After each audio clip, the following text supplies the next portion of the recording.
எத்தனையோ பேர் எத்தனையோ விஷயங்களை விட முடியாமல் தவிச்சிட்ருக்கோம்ல. ஒரு கதை சொல்லவா? புத்தர்கிட்ட மக்கள்லாம் போனாங்களாம். சோகம் தீரவே இல்லை, நிம்மதி இல்லை வாழ்க்கையில் அப்படின்ட்டு அவர்கிட்ட சொல்லும்போது அவர் சொன்னாராம், வாங்க என் கூட அப்படின்னு ஒரு வனத்துக்கு கூட்டிகிட்டு போயிட்டு ஒரு மரத்தடியில் உட்கார வச்சு அவர் கொஞ்ச நேரம் அமைதியாக தியானத்தில் இருந்தாராம்.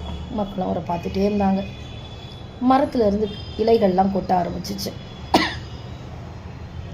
இலைகள் கொட்டினதுக்கு அப்புறமா அவர் சொன்னாராம், இந்த இலைகள்லாம் பாருங்கள், கீழே கொட்டிருச்சு, அது உடையவே இல்லை. மரம் அதை விட்டுடுச்சு. இருந்தாலும் அது உடைஞ்சி போகலை.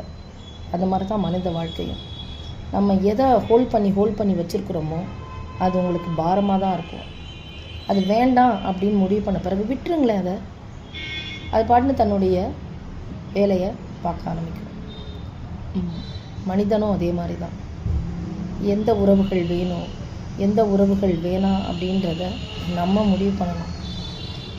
இது வேணும்னு நம்ம இறுக்கி பிடிக்க அது தேவையில்லாத ரணங்களையும் தேவையில்லாத காயங்களையும் வருத்தங்களையும் தான். அதுக்கு பதிலாக போகிறேன் அப்படின்னு சொல்கிற உறவுகளை விட்டு பாருங்களேன்.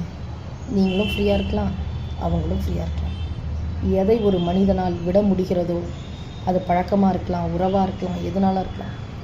எதை ஒருவனால் விட முடிகிறதோ அவனே நிரந்தரமான சுதந்திரத்தை அடைகிறான். அவனே நிரந்தரமான சுதந்திரத்தை மற்றவர்களுக்கும் தருகிறான். நீங்கள் எந்த ரகத்தில் இருக்கீங்க? கமெண்ட் பண்ணுங்கள்.